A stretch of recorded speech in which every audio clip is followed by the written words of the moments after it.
Well, welcome everybody back to the Ferrari HP Esports Series. We are on the final frontier now as we look ahead to the grand final at Ferrari World Yas Island, Abu Dhabi. We arrived back at Watkins Glen after seeing off EMEA yesterday. We have seen APAC already earlier on today, this morning. We now move through to this evening's session, and the Americas region looks to send us off on our swan song of the regional finals here for the 2025 campaign. The big question is, though, with only one driver now left to move through to that grand final, just who is it going to be? We have got more drivers now featuring here this evening. The most, should we say, in amongst a grid that we have had on the Assetto Corsa Competizione platform, and we can't wait to see who's going to come out on top. It's going to be a furious fight. George Morgan here, back in the commentary box as we return to the Glen. Alongside me once again as well, it's Lewis McGlade. Welcome back, Lewis.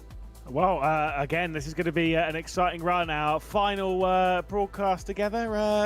It's fine. Look, I know you'll miss me. It's fine. Of course, we're excited for this one. It's going to be thrilling. We've got 12 of our drivers. We're looking for the final qualified driver. Nagib Aslan was the one who did in the work this morning in the APAC region. He was a brilliant drive as well in both those races, and proved that it doesn't necessarily have to come from qualifying on pole position. And I think that's one thing to be registered here for the Americas drivers. And I think we're in for an exciting evening. It's looking really close. It's looking very open. And looking at the entry list, I don't know who's going through. I don't know who's going to be the one to be picked. No, there's no real standouts, really. I mean, there was one that we were obviously, almost ticking off, which was Igor Rodriguez, I think, coming into this one. But automatically, we were just checking the entry list to see, or the session, just to see if he had joined. And we couldn't see him. So it might yet throw another question mark in amongst this field as to who is going to come out on top here, Lewis, especially with many of them returning from last year's campaign as well. Well, I mean, we had that a little bit this morning, didn't we, with Dylan Tan on the entrance, and we were looking, maybe thinking that he was going to be the one, and he wasn't there, he wasn't able to participate, and Igor Rodriguez very much in that kind of camp on this one. We do have a fair few other drivers to keep an eye on, of course, Fidel Moreira being one to really keep an eye out for. I mean, there's quite a large grid. Of course, I just think this one's going to be potentially even the closest from front to rear between all three of our regions. Really, really tight. And like I say, I just don't think that qualifying is necessarily going to seal the fate of anyone progressing. No, I would agree. I think obviously we've got quite a varied grid, which is always fantastic to see. And returning to the Glen as well, it saw a lot of chaos earlier on today, Lewis. We were kind of debating it a little bit off air as to whether we would see something similar. We already heard that apparently the amount of crashes and incidents that we witnessed in that race earlier today in APAC is the most that we have seen throughout the entirety of the series. I can't imagine we're going to capture that same element again this time. Race control were very busy, and they'll be very much hoping that doesn't happen again, and they'll have a swift end to the evening.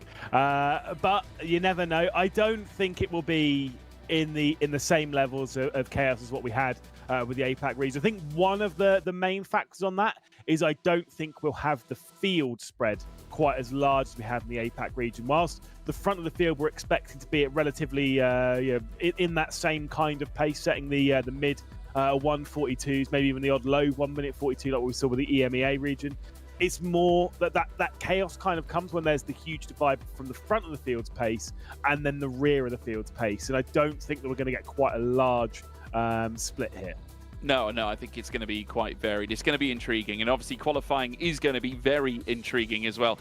In the meantime, let's talk about the story of how we have arrived at this point. First and foremost, let's talk about the regions. This is how it breaks down, basically, folks. We've already seen the APAC region and the EMEA. We are here at Americas here this evening, but APAC, of course, Asian Pacific and China taking part in the Ferrari HP Esports Series, much like EMEA. That's our European region. Americas obviously featuring the American continent. This is how our calendar is shaped, certainly leading through to this very moment, and then later on heading into the grand finals. We kick things off with the hot lap phase between June and July. That then filtered us through into the regional qualifiers, which were then set in place through from September to October. We then decided off the back of those regional qualifiers as to how our regional finals would shape out. That now has taken place from October through to November. We're on the final night here tonight, and it'll be our last driver that will be making his way to the grand finals on the 3rd of December. It's going to be fascinating stuff. We can't wait to see how it's going to unfold. This is how the format shapes out. Obviously, we have a 10-minute qualifying session to kick things off. That sets the grid up for race 1.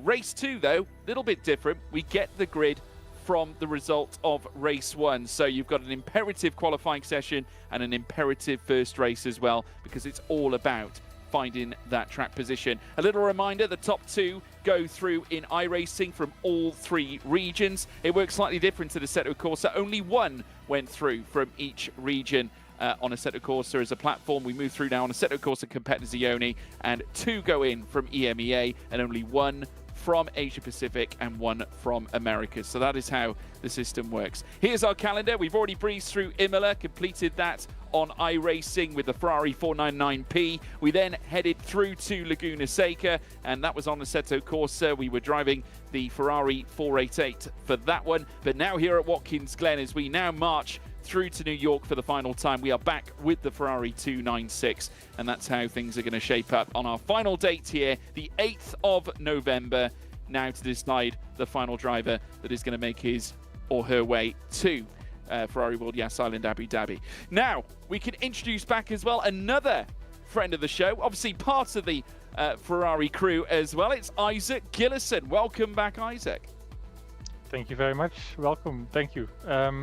Final races of the online part of the series, so looking forward to it. Looking forward to see who's the final driver that's going to join us in Abu Dhabi.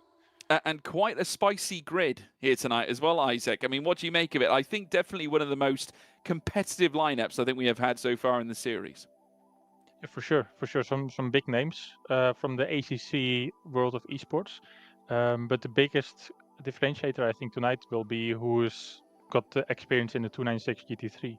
A lot of them have experience in ACC, but not all of them might have experience in the Ferrari. So let's see who can master the 296 the best.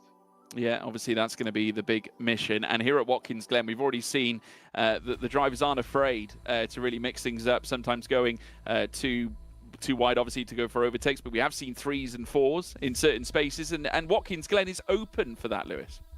Yeah, certainly so. It's also, speaking of the 296 being something that some of these drivers might not be that experienced in, I think the circuit is also one to kind of throw into that as well. It is, like you say, quite a medium speed, quite a flowing circuit. It's one that I'm sure a lot of drivers have seen, have raced, have driven a fair amount. But it's kind of one of those ones that we don't typically expect a load of the drivers to have done. The amount of practice is what you would expect in a competition like this around there.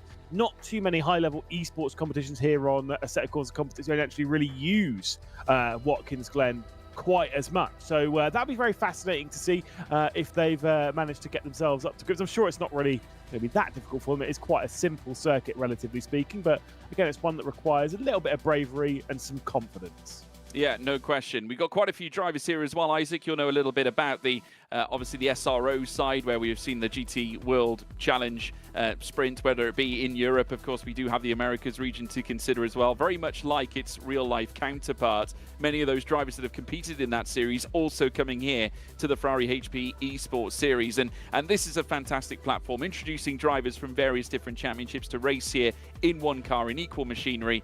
And it allows us really to extrapolate who is the best of the best.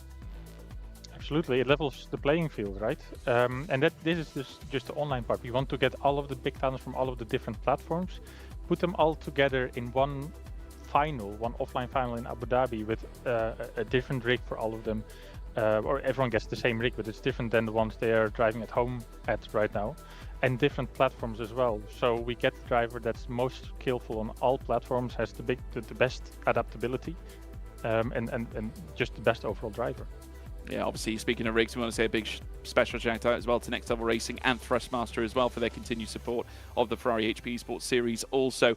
In terms of tonight, quite a few competitors also competed at Watkins Glen in the past. I'm earmarking, obviously, Igor Rodriguez being one of those guys, but if he's not competing here this evening, we have had others that have competed at the heights as well. I'm looking at Jaheed Hutchinson as well as a potential candidate as well, Lewis, a Canadian. Now, we haven't seen many top flight Canadian sim racers really take the helm, but he has a chance to really make a name for himself here.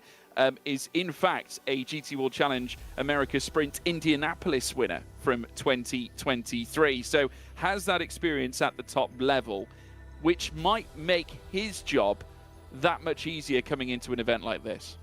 Yeah, like I say, having some experience on this circuit in actual proper high level esports competition is critical because, like I say, a lot of drivers will have driven this circuit before, but whether it's been in high level esports stuff, it's very different kettle of fish because the circuit will race very differently in high level stuff versus in your random club championships where you might come across terrible drivers like George Morgan, who's 12 seconds off the start.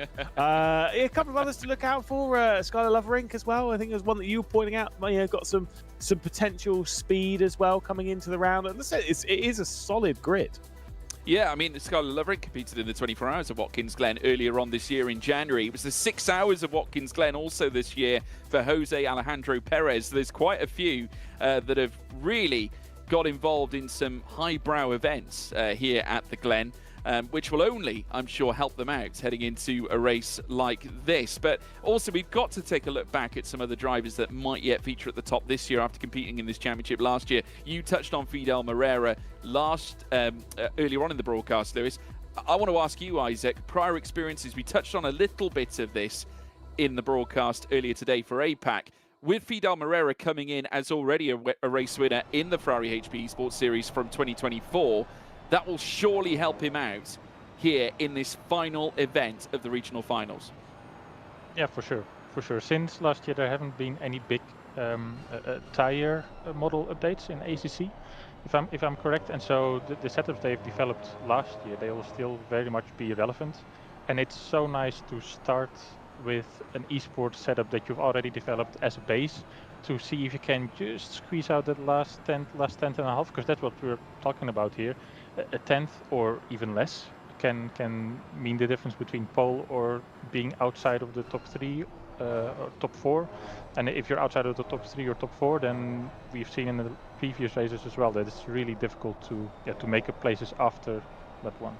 Yeah, well, we're now joined with another driver who's returning from last season, Nicholas Alvarado, who, despite not getting a single podium last campaign, we'll know a little bit more about it now. And obviously a lot has happened in between now and, of course, this time last year. So every chance here for Alvarado to potentially turn the screw in his favour. He's making his way through now the tricky section, through the boot phase before heading into the heel. And now with 7 minutes and 12 or so to go, still enough time for him to lay down that first banker lap. And a banker lap is key, Lewis, to perform here in this championship. Yeah, if you're going to be competing for pole position this afternoon, I think starting out with a lap time in and around the 43s, as in like low 43, high 42, that's kind of where you want to be on that first lap, just as your banker. What we're expecting the pole time to be is in the mid 1 minute 42s, maybe even a low. We had a 42.3 in EMEA. Obviously, yesterday it was a 42.6 in this morning's APAC region. We'll see Alvarado come across the line, 42.8. There we go. That's the kind of times we're expecting. Moreira was the one who topped practice, coming to us with a 42.497. So no shock to see him going up towards the top. But those top two are some good banker lap times. Yeah, very nice first lap there from Fidel Moreira on his return back to the series after being a winner last season back at Silverstone. Slightly different track layout, though, this time with plenty more elevation here at this American circuit that has certainly seen very little change since 1971, where it ushered in its first US Grand Prix, where the boot was initially added for that first race. Of course, this track opened up back in 1956 as a permanent racing circuit. 3.450 miles were undertaking under this layout that includes the inner and outer loop, and 5.552 kilometers that translates to over 11 turns as now Rodrigo Rojas looks to continue around the track. Still Moreira holding the fastest time. Nicholas Alvarado, though, poking in a time that's only 45 thousandths away. Isaac, that is very tight. Oh yeah, and that's on their warm-up lap still. So it's what we said before, that this first flying lap will not be their fastest lap, but it can be sort of or call it a power play, as in showing your opponents, okay, I can go this fast and my tires aren't even up to temperature yet. I expect them to improve 2-3 tenths on their on this lap, on their fastest lap, and possibly another tenth or 2 tenths in the second run when the track is really dialed in. and yeah, the track just will come to them a little bit more as well. Yeah, huge amount of commitment there from Herrera coming through turn 10 as well over the curb and just looking to elongate the gap between himself and Alvarado. That didn't happen necessarily. It still remains at 45,000. Jaid Hutchinson now also looking for an improvement and finds one. A 142.617 to go faster than Herrera by just over 0.2 of a second. And we mentioned his experience coming into this round after competing in GT World Challenge America Sprint and winning at Indianapolis as well. Back in 2023, he's packing a punch, and he's packing a punch here, Lewis. Yeah, I got to say, I think Morera actually did set a 0.6. However, I think exceeded track limits on that, so it didn't count. But I do believe that Morera's also got the pace to set that kind of same time as Hutchinson. We saw that in practice anyway, with the 42.497. Back to Skylar Loverink, of course, 0.3 off of that pole time at the moment. The last driver within the 1 minute 42s. Do suspect we are going to see a few more drivers within that 42 margin. But of course, do remember only one driver goes through in this. So realistically, need to be starting from the front couple of rows. Yeah, back in the 296 that we have been racing with already in EMEA and also in APAC from earlier on today as well. Back in the 6-cylinder. Of course, we have raced in the 8-cylinder 488 as well. And that was on Assetto Corsa as well, folks. But we're now on the next-gen game that was released later. And now, of course, with a grand opportunity, Skylar Loverink, after achieving a podium visit last year, will be hoping to achieve the same again and maybe something a little more. Already 0.3 away from Hutchinson at the top of the shot, but 3 minutes left to go. Enough time, you'd imagine, for 2 laps, including this one. At the very least, he might make it 3 actually after this. Goes third fastest anyway, and just under 2.5 tenths away. So that is a decent improvement. We're now back with Ricardo Rivera, the Cuban, now making his way up the hill, or from Puerto Rico, I should say. And in the number 7 Ferrari 296, currently sat just over half a second away from Hutchinson right now, also chasing a big improvement. I'm going to start questioning your flag game, whether you need to get back onto Wikipedia and stop looking at track information and car information. Start looking at some flags on Wikipedia. It's fine. I know you got some notes. You've probably got 2 track maps in front of you, actually, knowing you. I love your predictions, Lewis. You're actually bang on. Of course I am. Ricardo Rivera, either way, into the final corner. Any improvement coming on this lap? The last lap was a little bit lackluster. I think I was more bringing the tyres back into the working window. Rivera up towards the line with 2 minutes left to go in this session. Does set a 9.80, so gets into the 42s, but not quite enough to challenge for the pole. No, Rivera will hold fire in 5th place, just ahead of Joseph German, who is currently sat down in 6th at the moment, just 0.6 away though from the top. Still time for the additional lap times to creep in. And this is where the nerves start rising a little bit now, Isaac, because this is the last chance saloon. We're inside the final 2 minutes, so you can't afford to make a mistake at this very crucial juncture. Yes, for sure. And these drivers will know as well that it is a difficult track to overtake on in ACC. And so this final run can really decide if they will have a shot at that ticket to Abu Dhabi. And 0.2 from Hutchinson, you can see that P2, 3, 4, they're all 0.2 off, but there's a bit of a gap between them and Hutchinson. So that must have been a really, really good lap. And I'm looking forward to see if they can get close or even beat that lap. Yeah, of course, 4 Canadians in the field here, but Hutchinson looking to be the optimal of the bunch of them. As now we see Morera, though, who could yet send himself higher up the roster, and does so. Brilliant time there from Morera with a 142.597. The Brazilian now ahead by 200ths. The gap shrinks, but this time it's Hutchinson down in P2. Surely got to respond to the time that has been laid down now by Fidel Morera on his return after being a winner last season at Silverstone. Could not quite, though, land a blow for qualification, but Hutchinson hits the barrier, and surely that's going to cause a problem with his time. There's a car going off in the background, and Hutchinson will not improve, as now we see Nicolas Alvarado making his way towards the line as well. 4th fastest for now. Can he improve to go any higher than that? Yes, he can. So Hutchinson drops to 3rd. That'll be 2nd row should he stay where he is. But look at that, matching times to the 1,000th, and now 200ths of a second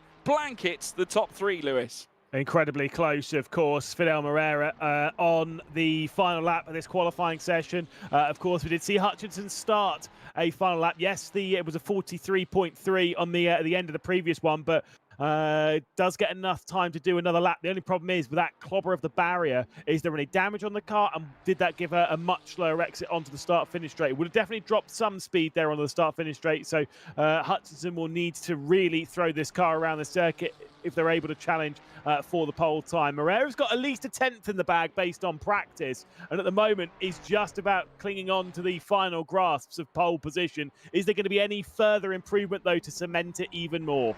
There's been a few little errors I can see from this lap that Fidel Moreira is trying to lay down, but we'll see whether he can execute here and now. Can he expand the gap? Yes, he certainly can, and now it's 200s between Moreira and Alvarado. It's now 400s between Hutchinson and Moreira right now as well. That's the blanket. 400s across the top three. Extend that to just under 3/10. Lubrink will not improve. He will remain fourth fastest. Rivera also sat down in fifth. Hutchinson now, the Canadian, sweeping around the final corner at turn 11, looking to levy his way forward ahead of Alvarado, chasing the slipstream.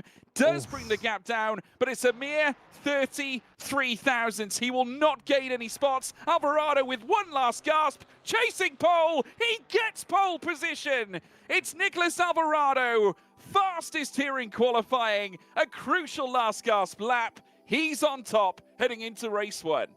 Last qualifying session of the season. I've got to say, probably the best qualifying session of the season. That was epic. Absolutely fantastic stuff. Great final lap there from Alvarado. I'm sure Moreira was absolutely fuming at having such a critical response from you, George, suggesting that the lap was a lot of mistakes there in the final bit. Do you remember George Morgan was 12 seconds a lap off me at Spa one time we were racing touring cars? So interesting criticism from you there, George, but maybe you're right. Are you saying I'm not qualified, Lewis McGlade? My goodness me. But no, Nicholas Alvarado managing to muster in a cracking lap time. I mean, that was absolute majesty from him, and now finds himself on the front row alongside Fidel Moreira, the two drivers that returned from last season, now back here again for 2025. It was two purple sectors for Alvarado in sectors 2 and 3 that managed to land that 142.457, that crucial blow that led him nearly a 10th and a quarter ahead of Moreira, a 10th at least anyway. A cracking lap. Jaid Hutchinson also right in the mixture, just beyond a 10th and a half as well back. He improved towards the closing stages, just not enough to levy himself on the front row or onto pole position. But Isaac, how do you extrapolate that? I mean, that was a fantastic ending to qualifying. That was so good. That was really enjoyable to watch. Like, they were swapping between each other on pole. It was identical times and 20,000, and then improving 20,000, and then to take pole by a 10th. Like, on paper it doesn't look like much, but if you've been swapping positions with such close margins, like, that 10th will feel really good. And so now he's on the right path. Needs to make sure he gets a good start and defend, make sure he's on the inside for that chicane, and see if he can then get into a good rhythm and avoid being overtaken. Yeah, I mean, he has this experience from last season, Lewis. Now, Nicholas Alvarado coming in, didn't necessarily have the results last campaign, but maybe that's that source of inspiration that can make all the difference heading into a new campaign. Certainly so. I mean, look, there's quite a long time between seasons, generally speaking, but there's also that point where sometimes things just click. If you're a relatively top driver and then suddenly you become the top driver, it can just be a few things that click, that couple of sessions that go right, and then everything unfolds appropriately. And for Alvarado, it was a perfect qualifying session. Left it right to the last. Everyone else had set their lap times, and he was basically the last one across the line. And it was enough to steal away that pole. The difference here, though, is that we've obviously got 5 cars that are relatively close, and those qualifying times are great and all, but can they repeat them consistently throughout the race? I'm not so sure. I think we're going to have some big, bold runs down to that first corner, and of course, up into the bus stop. I'm sure all these drivers are going to have to use all of their intellect to piece together the opening lap.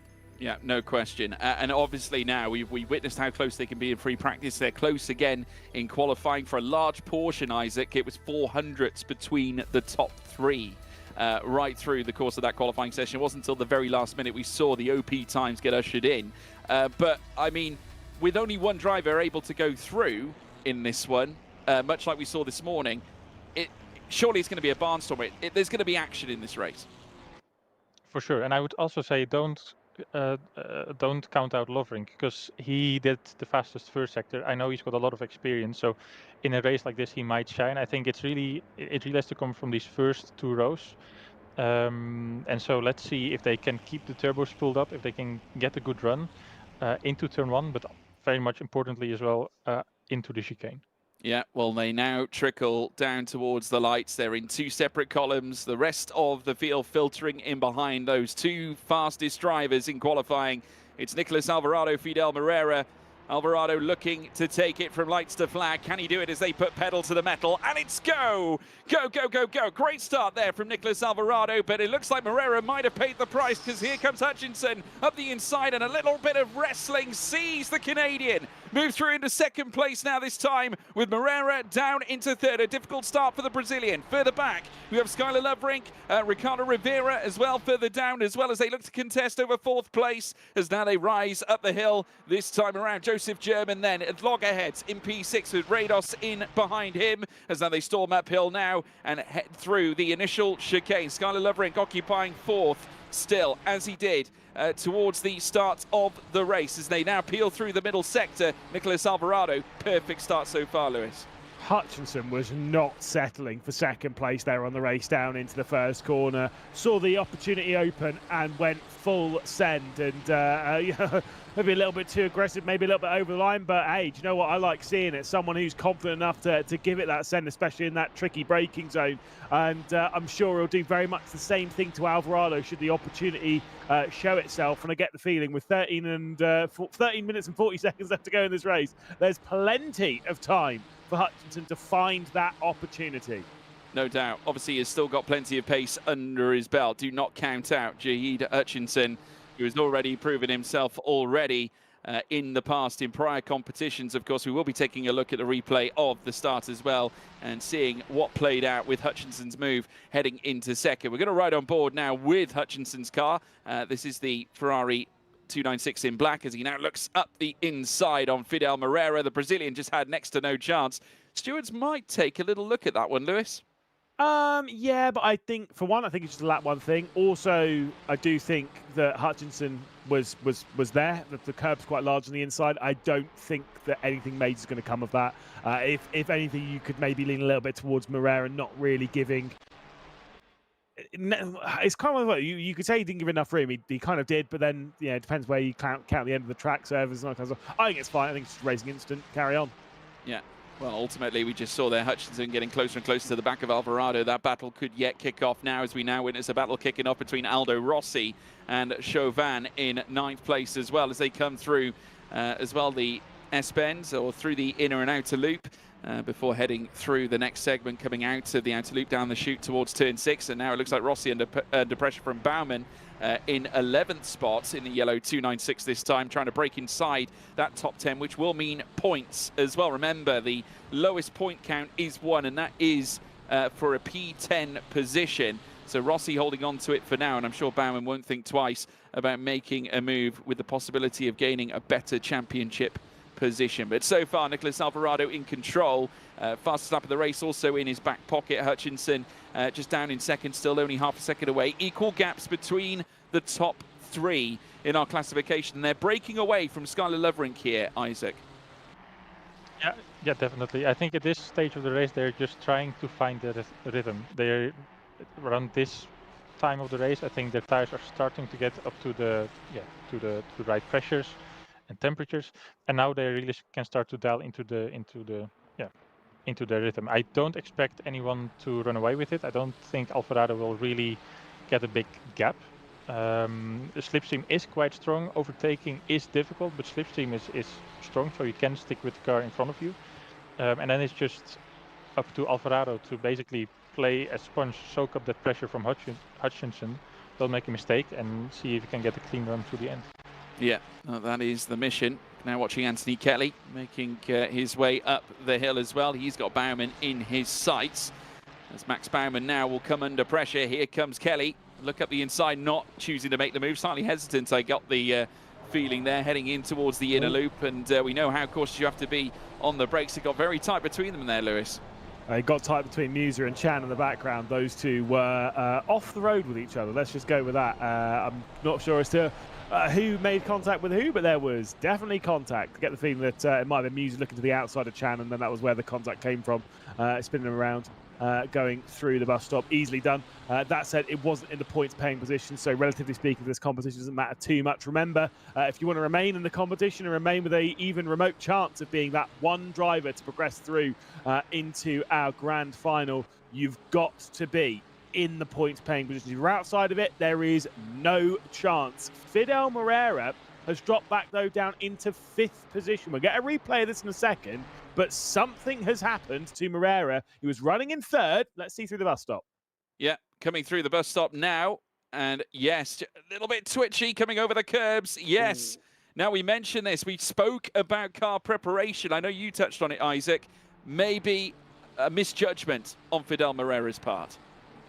Yeah, for sure. It's so difficult to set the car up correctly. You do want to, because there's so much lap time on taking that curb at the chicane. I think he set up the car correctly, but it's just that he got a little bit out of shape. And in order to gain all of the lap time through that chicane, you need to hit it perfectly every single lap at the perfect angle with the same amount of weight transfer, the same amount of speed. You could see he got out of shape through the first part, and then he hit the 3rd curb at a slightly different angle. And that just bounced the car up and bounced them wide into the barrier. So it's really unfortunate. But you can see a mistake like this happens so easily. And so these guys are really soaking up the pressure, making sure that they don't make any mistakes like these, because they are very easily made. Yeah, no, they want to be extremely cautious when it comes to dealing with those curbs, because they are slightly raised. And obviously then the cars suffer a little bit of an imbalance, as Joseph German there witnesses now as Rados starts hopping all over his tail. Quite a few of these drivers returning, as we mentioned, from last year, and obviously just flexing some of that prior experience once again, as now Rados and German now go wheel to wheel on the way down through towards the next right. And it will be Rados who plows through up the inside. Andrew Rados, the Canadian, now into P6, and Joseph German will have to suffer P7. Yeah, it's just is what it is. You're always going to lose a couple of spots when you're battling in that midfield. There's always the chance of it happening, especially when you're getting that pressure put on again and again and again every single lap. We're nearly halfway through, though, and so it's really important to fight back immediately and focus on gaining some of those extra points, like what Hutchinson's doing. He's just at the fast lap of the race with a 42.710, keeping Alvarado very much within arm's reach. And yes, the gap's about half a second, but that can ebb and flow quite quickly. And for those behind, the likes of Moreira, really important for them to get back up in 3rd position. But to get past Rivera, to get past Loverink as well, that is not going to be easy, especially with what I'm going to assume will be quite a damaged car. I would imagine probably some suspension issues there. I'd imagine the wheel not necessarily facing the way he would like it to be, as he now flies through. You can just see there on the face of it, even cosmetically, it's looking a little bit poor. As we now ride on board with Fidel Moreira, we can take a look inside said cockpit. Doesn't look like he's suffering too much at the moment, as we now watch him head down through towards this next left, though he might feel slightly different with the wheel in his hands. Obviously the force feedback giving him, I would imagine, a greater insight as to how the car is performing and behaving. And as you can see, a big swapper there from Fidel Moreira coming through the next segment as they now come over the crest once more. Hutchinson still 6/10 away from Nicholas Alvarado, who's doing a brilliant job up at the front, just managing the pace, despite Hutchinson laying down the fastest lap over the course of the last lap. He hasn't managed to convert it necessarily into a situation where he can pressurize the rear of Alvarado all that much. Alvarado is doing a very nice job, Isaac, of keeping him at bay. Absolutely, but I think Hutchinson is doing a really good job in doing whatever he can to mount on the pressure. You see the pace differences are minimal, but if you can see that your opponent that's 6/10 behind you, or now 5/10 even, set the fastest lap, and you can see that on your HUD, that's going to do something in your mind, I think. There's no way. And then it's up to Alvarado again to soak up the pressure. So far, he is doing that really, really well. But yeah, these differences are so small that it can come down to as well slight differences in setup that treat the tires in a different way and that keep the tires in a better or a worse state as the race gets towards an end here. Yeah, well, they come through the next inner loop section once again on this new lap now. We've got just over 5 minutes and 40 or so to go, and Alvarado still in control. The gap increasing as well between Hutchinson and Loverink to 3 seconds, as now the yellow 296 leads the way, with Hutchinson in the black 296 now, just still nursing that half a second gap, trying to get a little bit closer, and I think he is incidentally coming through the middle sector this time. Could be just outside the 4/10 mark here at this stage, but we'll soon find out when he crosses the next sector split coming in towards sector 3. And yes, indeed, he has broken to within 5 and now in the 4s. Skylar Loverink now dropping down by another 2/10. It's 3.2. Rivera also outside of a second on Loverink. He's dropping time, and now Moreira becomes more of a likely prospect than Rivera. And obviously Moreira, in his case, he needs to maximize in order to get gain every opportunity possible of potentially qualifying for the grand final coming up on the 3rd of December, because at the moment he's currently nowhere. 5th place will not constitute enough, certainly based on what we've seen in the past, to get yourself a spot in that grand final, Lewis. Yeah, like I say, finding those extra couple of spots, getting into a potential chance of the grand final, making your way through to that grand final, definitely could make you Christmas. Let's go with that. But at the moment, Moreira sat in 5th position. Seems as though there might not. The thing is, I think 5th is too low, right? Because even if you were to work your way up into a position where you're able to take victory in the next race, you've then got Alvarado, who would need to drop back to 6th and finish no better. But then you've also got Hutchinson, who could finish in 2nd. It would still outscore you. So it's kind of that 5th position. It's not great. But you get up into 4th and 3rd, then suddenly it starts becoming possible. It starts becoming tangible. And so it's going to be really important for Moreira to find his way through. But at the moment, there is just no opportunity. Tell you where is becoming the opportunity, though. The gap for the race lead, 0.3 of a second at the moment between Hutchinson and Alvarado. Hutchinson is starting to apply the pressure. Alvarado's not making a mistake and is not crumbling right now. But you just never know how things are going to unfold and kind of come about in this race. Alvarado, with that more pressure added, that more pressure being added, he's been able to build his gap back out to over half a second. You get the feeling it is going to ebb and flow a lot more in this final portion. Yeah, are we seeing an ingenious game of chess being played by Hutchinson at this point here, Isaac? Because, of course, now he's just prepping the car ready for this final lap. And bear in mind, you know, he may have been conserving the tyres, obviously watching the temperatures as well on the car. He might be waiting for the right moment to strike. Yeah, for sure. I think it might just be a little bit of a setup difference, what you can think about. Because at this level, you set up the car at such a nice edge that if you slightly under or over push one end of the car, like the front end or the rear end, that can then snowball down to a worse balance towards the end of the race. Like if you have a bit of oversteer at the start of the race and you force it oversteer, then it becomes worse and worse as the race goes on. You can see there as well Hutchinson using the whole track on the exit of turn 1. Of course, there you have 3 track limits in Assetto Corsa Competizione, and you can use those smartly. And I wonder if maybe Alfaro is already on his 3rd track limit warning, and Hutchinson is a bit more comfortable in getting to that limit of the track.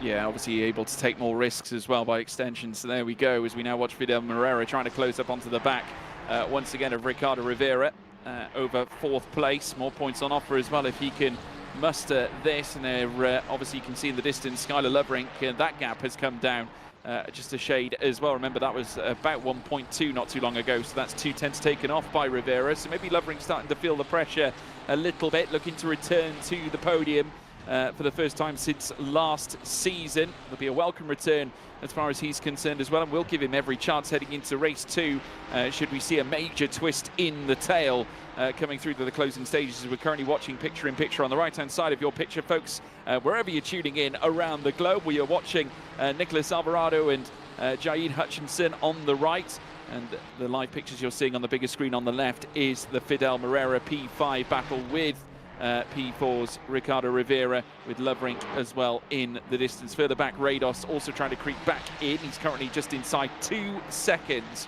away from Fidel Moreira, but it looks like now we're heading on to the final lap, Lewis. Alvarado still leads. Certainly does, and with a 1/4 of a second back to Hutchinson. This is as close as Hutchinson's been all race, especially with that big run up towards the bus stop. It's going to be the best opportunity. Can Alvarado defend? The gap is fairly large. Once you come around the end of the S's section, you start on that run into the bus stop, and things start to close up that little bit more. The slipstream being dished out. I don't think Jaid Hutchinson's really going to be close enough to do anything majorly here into the bus stop, and so for Alvarado. He's just going to have to deal with the pressure, knowing that missing an apex, one single, tiny, what seems to be such a small mistake, would leave the door open for Hutchinson, especially based on what we saw on the opening lap of this race. Hutchinson is not shy about, peeling the door open himself. Not at all. In fact, I think he's turning up the heat right now, so it's all going to be on Nicholas Alvarado. The Puerto Rican now needs to try and keep the Canadian at bay, but it's looking like it's going to be a very hard-nosed final lap here for both drivers. They're going to try and bring in their very best for the conclusion of this first race of the night. Of course, remember, not only will this lead to maximum points going to either of the drivers here at the end of this one, but it also determines who's going to take pole position for race 2 as well. Nicholas Alvarado still in control. The timer at 0. We are on the final lap. A few corners, 2 corners remain. They're going to come through turn 10, and it looks like Nicholas Alvarado on his return to the Ferrari HP Esports Series. Hutchinson trying to push with all he's worth. He can't get quite close enough because it's Nicholas Alvarado who takes the checkered flag and victory in race 1 here in the Ferrari HP Esports Series. Assetto Corsa Competizione, America's regional finals race 1. Blistering display from him, a well-managed performance, and finishes ahead of Jaid Hutchinson in second, who does take the fastest lap for his trouble. Skylar Lovering finishing in third as well. A well-placed result for him and a grand return as well after being a podium sitter last season. Rivera finishes ahead of Moreira as well. And Fidel Moreira, I'd imagine, Lewis, will be kicking himself, certainly considering the prospects that he would have had after the qualifying session that we had coming into this race. It just really turned upside down for him. Yeah, I mean, look, it went badly at T1 with the move down the inside from Hutchinson, and then it went even worse with that, what was effectively a solo mistake going through the bus stop, clipping a little bit too much to the second curb, getting slightly out of balance, then hitting too much to the third and fourth, and obviously hitting the barrier hard on the exit of the bus stop, dropping back into 5th position. It'd be frustrating for him, but Alvarado, it was just a brilliant drive, dealt with the pressure, soaked it up brilliantly. And now with a solid drive in the next race, it'll be time to book those plane tickets and head your way over to the grand finale. Yeah, well, let's take a look at the results, folks. At the conclusion of race 1, Nicholas Alvarado, 25 points in his pocket ahead of Jaid Hutchinson on 18. He's 3 ahead of Skylar Lovering, who returns to the podium in consecutive seasons here in the Ferrari HP Esports Series. 15 points, 3 ahead of Ricardo Rivera, who finishes 4th ahead of Fidel Moreira with 10. He'll be looking to bounce back, I'm sure, heading into race 2. Andrew Rados in 6th place with 8. Joseph German in 7th on 6-point territory, with Ricardo Suarez in 8th place with 4. We move down then towards P9 and onwards. Alexis Chauvin in 9th place with 2 points, with Aldo Rossi in 10th with 1. And then we have a series of nil points with Jose Alejandro Perez, Gabriel Felipe, as well as Igor Rodriguez, Renato Dornelles, as well as Thiago Dinarte and Mariano Rodriguez as well. So, race 2 about to come up later on. In the meantime, we're going to debrief the goings-on of race 1. And I want to talk a little bit more about Nicholas Alvarado and how he soaked up that pressure, as Lewis so rightly referred to. I mean, that last lap, Hutchinson really did try and open him up towards the closing stages there, Isaac, just trying to force him to make a mistake. Unfortunately for him, the mistake didn't happen. No, Alvarado being very stoic, and what we said, he did play, or he did soak up that pressure. I mean, his what I can hear as well, he didn't, or his zoom camera didn't soak up the pressure. So I hope he can fix his camera so we can see his reaction at the end of this next race if he does win it. But he himself didn't make any mistakes. He might not have had the pace of Hutchinson, but that didn't matter to him. He just stood his ground, no silly driving, no mistakes, and that's really respectable as well. Yeah, and obviously a great way to start the evening, and in a bid to qualify for the grand final. We've got to remember as well, folks, we can't say it enough, only one driver moves through from tonight's session. So at the end of the day, you need to be clinical when these opportunities present themselves. And that's exactly what Nicholas Alvarado did. But ideally now, Lewis, he needs to do it again in race 2. Yeah, it doesn't necessarily need to be a victory, right? It's kind of one of those ones that he can actually afford to finish second, because having that victory in race number 1 is kind of one of the, obviously it's 25 points for race victory, but it's almost as if it's 26, right? Because the count back is going back to race 1. So even if he was to finish second in this race and Hutchinson was the one to win, it would still be Alvarado to be the one to progress through. So yes, he needs another really, really good drive, but you can almost afford the position where if he gets that pressure on late in the race, and, they've pulled away from the rest of the group behind, he can actually just sidestep, allow Hutchinson to go through. Now, I'm not saying he's going to, because that would be wild. But from a mathematical and statistical point of view, from based on the rules, he could just sidestep and remove all risk and just go, I'm not being a part of this. On you go. I'm going anyway. I mean, surely as well, Isaac, we're going to be preparing for a response here from Hutchinson, because he has to. If he wants to stand any chance of qualifying, he needs to really get the jump off the line at the very start of race 2. Yes, and we saw as well in race 1, he is not shy of sending it into turn 1. And what Lewis just said, that must be in the back of the mind of Hutchinson as well. I mean, we want to see clean and fair driving, but Hutchinson will know that if he wins the race and Alvarado is P2, then he won't get the ticket to the final. So he needs to also maybe slow him down in the overtaking move a little bit, so that Alvarado will then be under pressure from the cars behind. So yeah, we need to, of course, emphasize that we want to see clean and fair driving, but it's Hutchinson's move to make his play for the ticket. Yeah, and obviously that clean, fair driving could be compromised in the essence that Fidel Moreira might have that overriding urge to right the wrong in his mind of what happened in race 1, Lewis, because obviously it was all his own doing going up through towards the inner loop and outer loop, but it's hard to think that way when you're a top flight competitor in a top flight series. You're just constantly urging yourself to obtain qualification for a big event like this.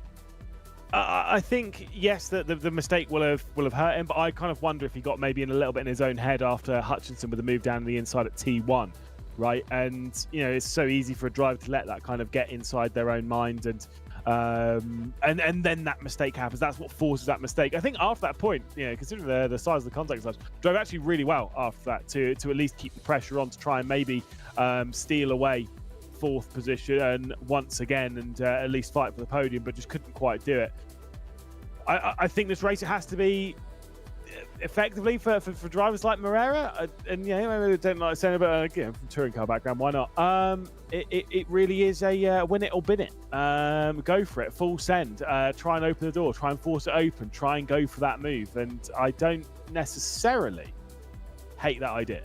No, I mean, obviously, anything can happen. We know that when it comes to sim racing, especially here at Watkins Glen, where everything is so wide and you can enforce these multi-car wide moments. Skylar Loverink, Isaac, I want to touch on him after finishing P3, another consistent performance on his part on his return to the series in back-to-back seasons. Obviously, just did what he needed to do. I got the sense that perhaps he felt his job was done in P3. Obviously, found himself a little bit too much or too far disconnected from the front 2 runners, so just brought it home. He could yet figure in this towards the very end, and obviously with him starting on the second row, we saw earlier on today a driver from the second row getting an almighty start at the very beginning of the race in a rolling start, much like we see countless times from standing starts, and you never know. The tide could swing in his favour should there be one little slip. Yeah, for sure. I don't think maybe he has the race pace of the front 2 runners, but he can definitely be opportunistic, especially if those front 2 runners are clashing together. It's now Hutchinson starting on the outside and Loverink on the inside, of course, but as he finished P3, he does need to kind of win it, and then the others to get into trouble for him to make or to have a real shot. So opportunistic driving can be possible, but also something needs to happen in front of him, I think. Yeah, I think it goes without saying there does need to be some imposition, I think, from another driver in the field, I think, to cause a stir in this race. But, we have seen it before, and, that first corner as well, Lewis, if you get it wrong, it's very easy for carnage to occur. We witnessed it in APAC earlier on today. It could easily happen here as well. All it takes is one mistake. It's not necessarily the first corner; it's more that Essa section where, like I mentioned, in the APAC region, where it's quite wide when you're driving it by yourself. As soon as you want to go side by side, one bit of contact, and suddenly it's going to be a very fast and very large crash. Somehow we actually avoided it in the APAC region in the second race, even though it looked like we were going to get an absolute whopper from about fifth on back. But somehow that didn't happen. Which is, is fine and exciting, but like I say, I'm very curious to see what we're going to get here. I don't think we are going to get any sort of major incident, because I think based on the race that we just saw, everything was relatively tight. We had some good battling, but everything was clean and very much above board. Yeah, I mean, I think largely we've kind of expected this, just looking at the grid and panning over it, really, Isaac, because we're talking about a grid of true professionals, really, that have raced at the very heights of GT3 racing across many disciplines, of course. Don't get me wrong. I mean, we've had the benefits as well of seeing across the course of this championship drivers mixing things up in the 499P, and they're moving into the 296 and also the 488. So we've had plenty of opportunities to see drivers far and wide come here to roost and taking part in this championship in a bid to build their careers to the next step, much like we have seen from the likes of Luke Whitehead in the past, also the likes of James Baldwin, who's now since gone on to take part in real life racing, and of course yourself competing at the highest level. I mean, what does it take really for a driver to ascend to that next level? I think as much as racing is a skill and preparation, it's also about adaptability, because in the sim, sometimes you're driving on a track that is quite static, but when you then suddenly are in a different car that you're not used to, or in a different sim, or the track has received an update, or the tire model has received an update, you're counting on your adaptability. And how this series has been designed, it's very much also throwing that adaptability into it. You have different sims, different cars, although they're all very nice Ferraris. But then for the final, you're in a different rig that you're not used to. Also having to play those different sims that you might not be used to. And so that testing that adaptability has been on the forefront, and I think that's also what have made all of these drivers so successful that came out and won this series in the past. Yeah, and obviously we've got to talk about the LAN event as well. I mean, obviously this race will, of course, crown our final qualifier for the grand final on the 3rd of December. Just give us some insight. What is it like for those viewers at home that probably don't know what it takes or what it's all about? What is it like competing at a grand final, just briefly? It's what you do it for, basically. Suddenly the competitors that you've been driving against on the screen, they are sitting next to you, and it's not like they're your enemy. It's more like they're your friends and they're your colleagues, and you can debrief in real life. It's so much fun, and something I personally started esports for as well. It's what you do it for. So it's certainly something that these guys are really driving hard for to achieve. Well, we'll soon find out as to who is going to make it to that grand final on the 3rd of December. Will it be Nicholas Alvarado going back-to-back with victories? I'm sure you'll have your say wherever you're tuning in around the globe. We appreciate your company as now we await for the final time to go racing and put pedal to the metal. And it is go, go, go, go, go for the final time in the regional finals in 2026. And it's Alvarado and Hutchinson, who is not leaving sleeping dogs lie. He is going for this straight away, but can't quite get enough alongside to chase down Nicholas Alvarado, but that could all change on the rise up the hill. We do have a three-way fight over 3rd place. Further back, Skylar Loverink, Ricardo Rivera, Fidel Moreira also looking to join as well, but it's wheel-to-wheel near enough between the top two, as now Hutchinson looks to bring a swift end to Alvarado's run at the front. He can't, looks to switch back, coming through the inner circle, as now they come through. Hutchinson with a switch back, I think has mustered it, I think he's found it. There's cars going off as well, coming through the inner loop, and it's Hutchinson who's careered away. Talk about capitalising. That was a stunning display coming through the inner and outer loop. I think he might have brushed the rear end of Alvarado in doing so, which pushed Alvarado out wide. We'd have to look at that one on the replay. But there is potentially that looming over the shoulders of Hutchinson. Remember, at the moment, they would both be scoring 25 points and 18 points, so 43 points between them. However, do remember the count back goes back to race number 1. If it is going to be Hutchinson moving through into our grand final, Loverink also needs to make the move on Alvarado. Here we go then. So we're on board at the moment with Hutchinson. So there was a little bit of brush, but nothing major there. Let's see this bit. So it's too much of a tight line. No, okay, I'll take it back. I don't think there was any contact. I think it was just too tight of a line coming in from our race leader, and it was, as you so rightly said, it was beautifully read by Hutchinson to go on the to switch it back to the outside and then basically cut back underneath Alvarado. And is Alvarado flustered at this point? He has lost ground on Hutchinson right at the front and is at the mercy now of Skylar Loverink, who also needs to gain places if he's going to stand any chance of qualifying for the grand final. Fidel Moreira is ahead of Ricardo Rivera as well, so he's now in 4th place and does have the fastest lap of the race. Rivera having a mistake as well coming through the first corner apex. Moreira now hugging the back of Skylar Loverink and will have no qualms in looking to bid for a late recovery here in this regional final space. As now they charge uphill now, heading up through towards the inner loop before they then hit the outer loop. Hutchinson is trying to career onwards. You can just see there Moreira hugging the rear end, hugging that rear spoiler on the Ferrari 296 in white, with Skylar Loverink still behind the wheel. Alvarado trying to collect himself to restore himself to the back of Hutchinson. He is still with inside a second. It is not over yet, but I must say, Isaac, from your personal position, what an incredible start we've just witnessed. Oh, that was so cool. I think that was move of the series. That if you can overtake in the middle of the chicane, not even into it or coming out of the chicane, but in the middle of the chicane, that has, yeah, move of the series. I would claim that. And now it's just up to Alvarado to not get that or make that get to you. He's still in the best position. He's still the one that has the ticket in his hand. And he probably knows as well that he might have a little bit more pace than Loverink, and then Moreira behind is trying to get past Loverink as well. So Alvarado must be hoping that the guys behind him are starting to fight so that he can get into rhythm and still keep his safe spot in second place.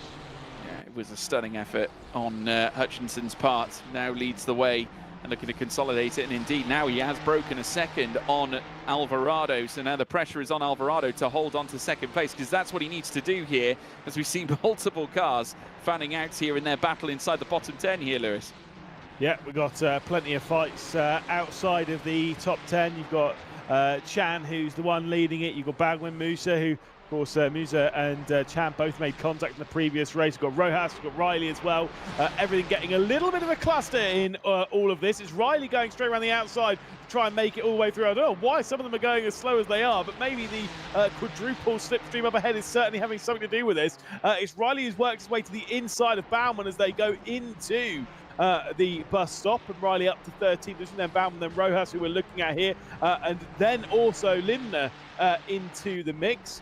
Absolute chaos in this. I mean, pretty entertaining though, so at least there's that. Yeah, pretty vast well, certainly a messy moment, but enough to certainly witness some great racing, and certainly hasn't ended in tears either. Lindner, unfortunately for him, unable to capitalise in that brief moment. It will be Rodrigo Rojas who holds on to P15. Lindner will have to try again. Will live to fight another day anyway, but it is Hutchinson who's now careering onwards and has now broken that second gap. It's now gone out to 1.1 coming out of Sector 2 through towards Sector 3. Loverink in third still, just under 7.5 tenths away from Alvarado, so they're starting to filter closer to the back now of Alvarado. Moreira also in the heat of the action, though, looking to try and pounce on Skylar Loverink, but of course Loverink now restored with some slipstream on the back of Alvarado, which should, well, potentially protect him slightly from Moreira unless he makes some kind of corner mistake. We'll wait and see, though, as they make their way through turn 1. Of course, just extending over to that curb. Of course, all the drivers filtering through it the same way. Rivera in 5th with Rados down in 6th as well. Alike, fairly equal gaps distinguished between the P's 4, 5 and 6 positions, with Joseph German then a second behind Rados. They climb the hill, heading up through towards the inner loop before hitting the outer loop. It is still at the moment Loverink in 3rd. Moreira just fanning all over the back of him, just threatening for the overtake. Just can't unlock the door, Isaac. Yeah, it's difficult. You do need to have a significant overlap in terms of pace, like 2-3 tenths quicker, and then at the same time you also need to be aggressive. You cannot wait until you're alongside into the chicane. You do need to make your own overtaking opportunities. A little bit of contact here and there can be fine as long as everybody stays on track and you don't force your way through. But Moreira, with his pace, really needs to start looking to see if he can get past Loverink, because otherwise, I don't think he will stand a chance in terms of points to get past Alvarado or Hutchinson. No, it is ultimately between the top two, I think, in our classification right now. Of course, Skylar Lovering, despite not being part of that front two fray, has, of course, pulled off some masterful performances already here so far in this very series, from last season's podium visit to the one that we witnessed in race one earlier on tonight. Well, of course, competed back earlier this year in January in the 24 hours at Watkins Glen.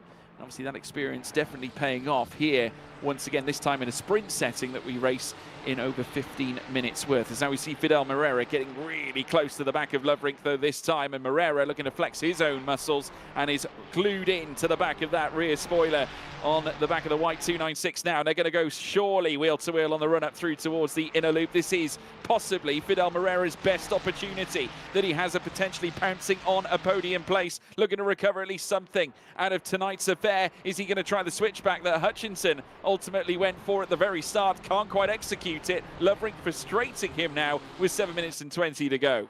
Yeah, Lovering held that really tight through the middle of the bus stop, so great driving. That's good defence there. The only problem for this whole group is they've allowed Alvarado to check out now, a second clear of this group, potentially even more than that, because the sector time is going into the inner loop, so it certainly has grown to about 1.5 seconds. And what that means in the grand scheme of things, in the big picture, Hutchinson's doing everything he can to win this race. That's great. Alvarado in second, though, at present, will be the one to progress. It would need one of these drivers to work their way past Alvarado, but it's not happening because they're so focused on each other. To the outside comes Fidel Moreira, cannot get past Skylar Lovering now. Rivera also ahead right at the back of this group as well, along with Rados. So very tight in this train, but no major position switches despite some good attempts.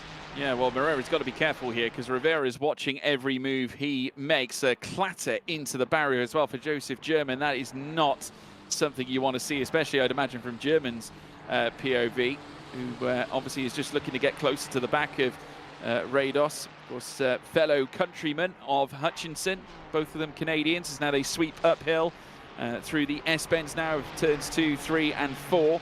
Before then hitting the long straight again this time. And it looks like Lovrink has managed to develop some kind of a gap, and now Rivera becomes the threat immediately now for Moreira, as now the Brazilian comes under fire. Rivera just looking to the inside, just a brief flash outside of the aero, but choosing not to make the move just yet. And indeed the gap now expands once more with Moreira back on the tail of Skylar Lovrink. But Lovrink now forfeiting delta on delta.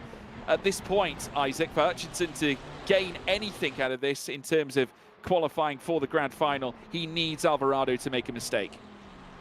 Absolutely, yes, yeah. He can try to win the race, but that will not be enough. I don't know if there's much more he can do, but Lovrink and Moreira, they need to get on the back of Alvarado to get them into the lower positions. But you know, Hutchinson's pace, Alvarado's pace, they are absolutely blazing away, and it's difficult to, especially with the gap of now it's 2.1 seconds, just under 5 minutes to go in this race. It's getting increasingly difficult to catch a gap back up like that. Yeah, very tricky indeed. Hutchinson still adding more and more delta onto Alvarado. It could yet surpass 2 seconds here at this point, but I don't think Alvarado is really worried all that much about it. As long as he's in this position where he can just balance the car and just maintain his pace, he will be fine. He will be going through to the Ferrari HP Esports Series Grand Final for December 3rd at Ferrari World Yas Island, Abu Dhabi. As we now watch Moreira once again chasing after Skylar Lovrink, as these two once again look to duel it out for 3rd place. They're breaking clear of Ricardo Rivera once more, who is down in 5th right now, 4 to 5 tenths away from Moreira, as they now look to rise up through towards the inner loop. Still once again Skylar Lovrink frustrating Fidel Moreira. He's going to be absolutely sick and tired of this white livery on the back of this 296, because it's just been blocking every approach every which way here, Lewis. And look at the gap between them, absolutely nothing. Fantastic to see as they work their way through the bus stop, and now as they head out onto the boot, it was incredibly tight. I mean, Del Morera is seeing, yeah, again, seeing a lot of the back of this 296. Thankfully, I think the back of the car looks quite good, so at least there's that. But it's kind of one of those ones where it is frustrating, but it's kind of one of those ones as a driver, you almost like respect it a little bit, because Lovering's just not making a mistake. You're trying everything. You're putting whatever you can out there, and it's just being read perfectly by Lovering, who's defending at the right time. But also, more importantly, and this is something that I really want to tell to a lot of junior drivers in the world of sim racing, also not defending at the right time. There's no point in defending clean air. Look at this. On the run of the penultimate corner, did Lovering move away from the racing line? Not for a single second, because knew there wasn't a single opportunity for Morera to get down the inside of that penultimate corner. So there's no point in defending it, because all that does is it leaves you open into the final corner and then maybe even to turn one. By defending basically clean air, that's what opens up the opportunity. And Lovering is not making that mistake at all. He's just defending brilliantly at the moment. Yeah, he's doing a cracking job at the moment, just like he did in our previous race, race one, just keeping Morera at bay, and that has continued heading into race two. But now Morera back on the tail of Skylar Lovering. You might remember he had an opportunity earlier on in the race, he didn't capitalise. Well, now he's going to be hungrier than ever with 2 minutes and 20 to go. Looks to the outside now, Lovering positioning the car to the inside again, yet again frustrating him, and almost again searching for the switchback is Fidel Morera, but once again unsuccessful. Lovering positioning his car in all the right zones to prevent Morera's, well, opportunities, preventing his attempts at a potential overtake, and has just kept him back, has applied the cease and desist at every turn here at the Glen.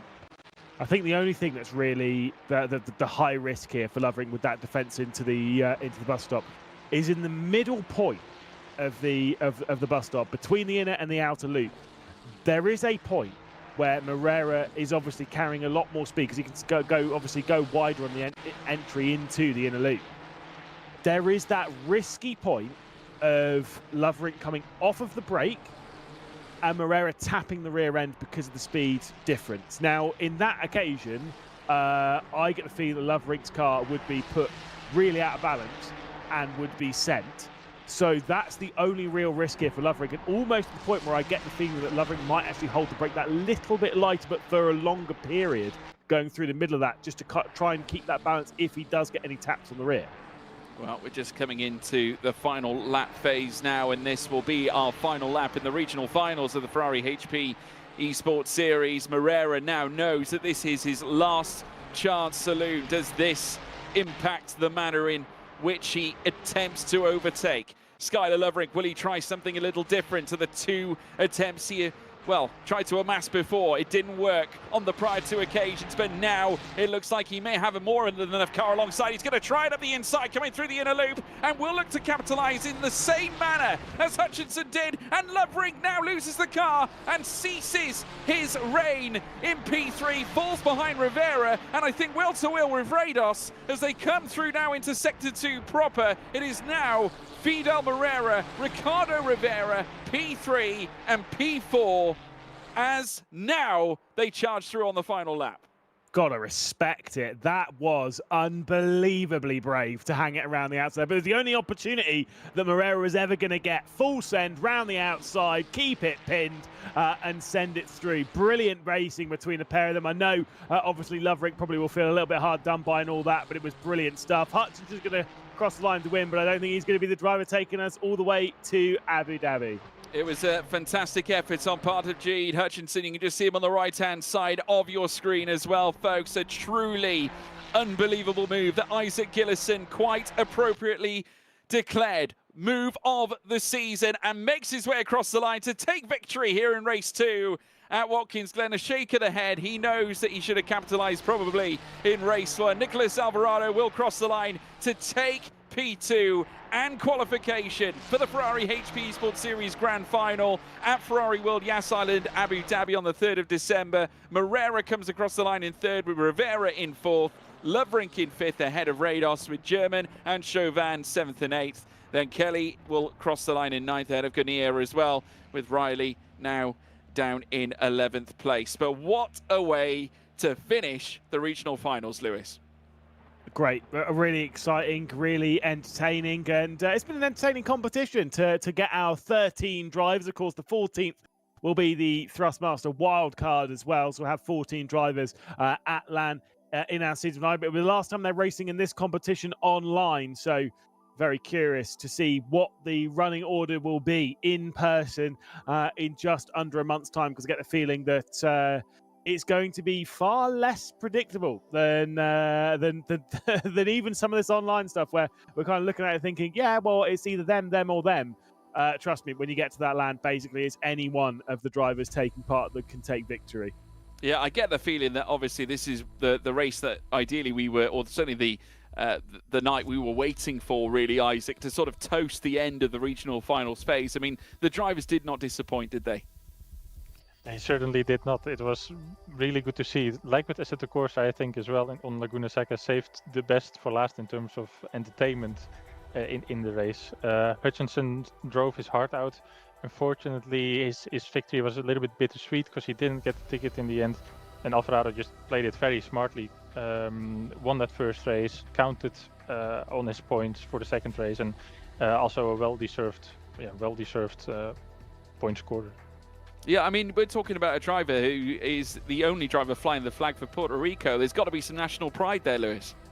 Look, it's one of those ones. If you are coming from a country which isn't represented so much in the world of sim racing, you do want to have that that pride of country and kind of represent it. Kind of gives you that extra little boost because no one else does. Then again, I can't really judge. I'm from the United Kingdom, and literally everyone that I race in sim racing pretty much is British. So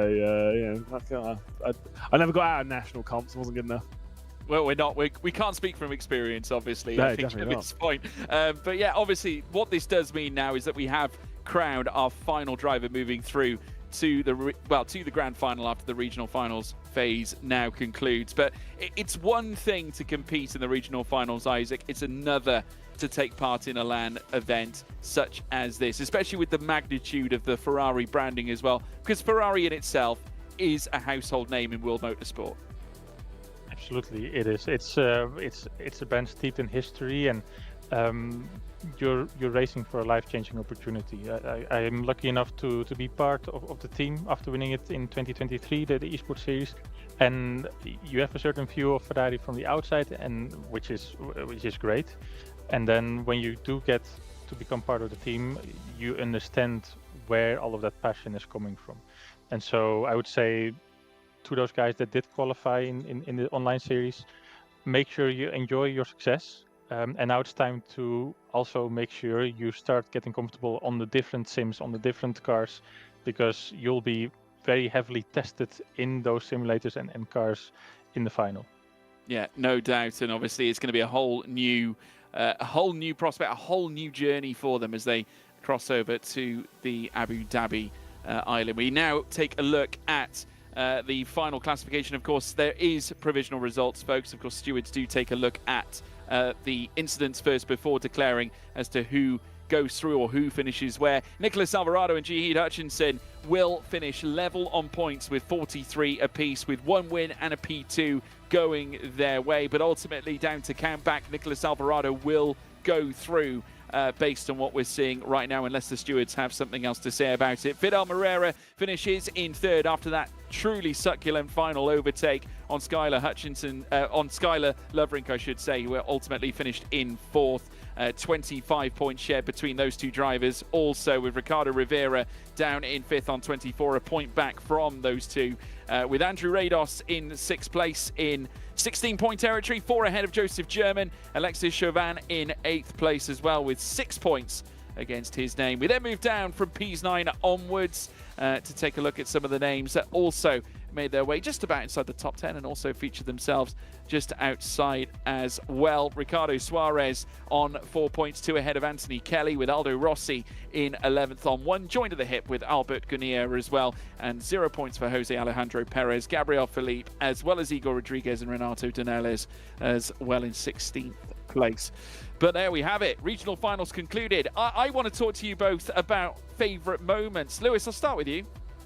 Well, I mean, To be fair, I always like a bit instant. So the APAC region this morning was pretty entertaining from that point of view. But I'm going to steal what I know Isaac was going to say, which was that overtake. Superb overtake from Hutchinson in the bus stop today. And I completely agree with what I said. I think that is definitely moving this competition. I know some of the iRacing ones with the 499Ps were really exciting at Imola, but that was unreal.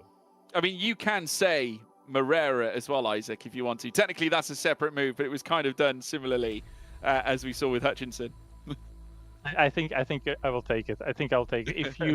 If you can make an overtaking move in a chicane like that, then I mean that's highlight for me for the series. So I do want to say as well, congrats to all of the drivers being able to compete this closely together, even if you didn't make it. And yeah, it's only one from the region per sim is going through. It's absolutely brutal. So even if you didn't make it, but you got close, for sure sign up for next year, because it's, you see as well with those drivers coming in again, they do perform really well. And so yeah, congrats to the drivers that made it, but I would say try again for the other drivers that got close. Yeah, well, they tried last year. They tried again, some of them as well this year too. It's been great to see the collective of drivers, the participants taking part across all regions, all platforms, and coming from all nations as well. Much like you all at home that have tuned in to this series, we do appreciate your support. Big shout out as well to our fantastic partners, HP, as well, for their increased support here of Ferrari and supporting the Ferrari HP Esports series also. All roads lead to the 3rd of December, where we will be racing in the grand final at Ferrari World Yas Island, Abu Dhabi. Big thank you to Isaac Gillison and also to Lewis McGlade as well. We'll see you very soon, folks. But from all of us here, grazie mille. Take care.